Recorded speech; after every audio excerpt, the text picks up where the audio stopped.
Yahobu, Bapak Ibu Pendeta, Sinenge, Majelis dan warga Gereja Amin, ini adalah channel YouTube Sinode Gereja Amin.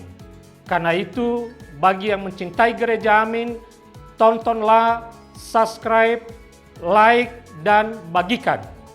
Gereja Amin yang tangguh, mandiri, dan peduli. Tuhan Yesus memberkati.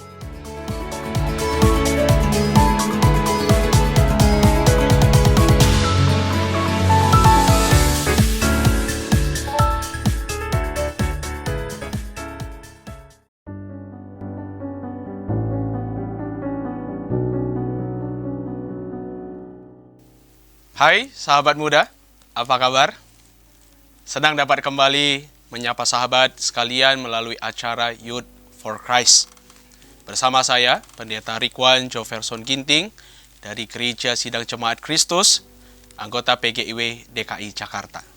Renungan kita hari ini, Jumat 14 November 2025, dituliskan oleh Pendeta Yesi Irawan dari GKI Kayu Putih dengan judul Bersyukur, yang dilandaskan pada surat 2 Tesalonika pasal 1 ayat 3 sampai 12. Mari kita berdoa. Tuhan, kami mau mengucap syukur pagi ini.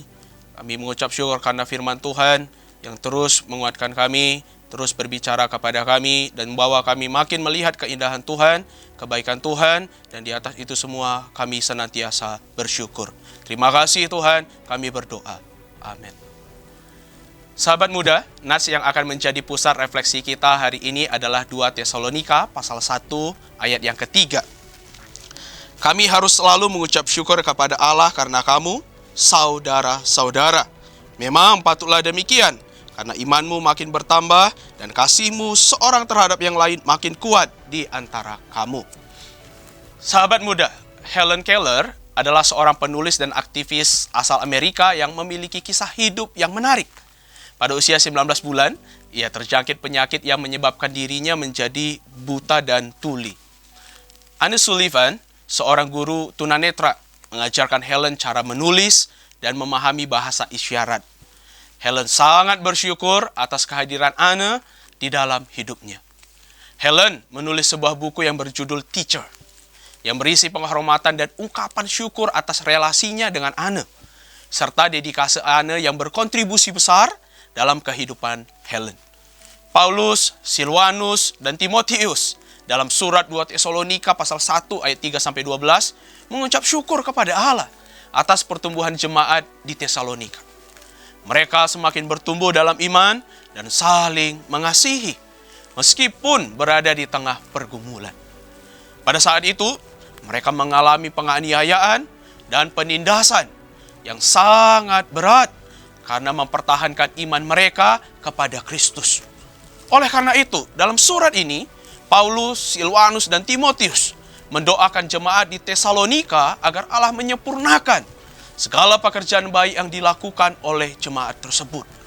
Sahabat muda, pernahkah sahabat bersyukur atas kehadiran dan pertumbuhan orang lain? Misalnya, bersyukur atas saudara kandung yang berhasil menyelesaikan pendidikannya dengan baik. Bersyukur atas kehadiran orang lain dalam hidup kita dan dapat mempererat relasi kita dengan orang tersebut. Tidak hanya itu, hal tersebut juga mencerminkan rasa syukur kepada Tuhan yang telah menganugerahkan kehadiran mereka dalam hidup kita. Mari kita berdoa.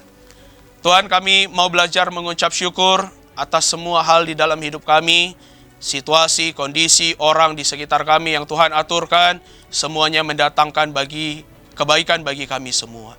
Tuhan Yesus, bawalah mulut kami terus mengucap syukur kepada Tuhan, hati kami juga terus bersyukur kepada Tuhan. Tuhan Yesus, kami memuji-Mu, kami berdoa di dalam nama-Mu. Amin. Sahabat muda, demikian renungan kita hari ini. Jangan lupa subscribe, like, dan bagikan kepada sahabat-sahabat kita yang lain. Tuhan memberkati.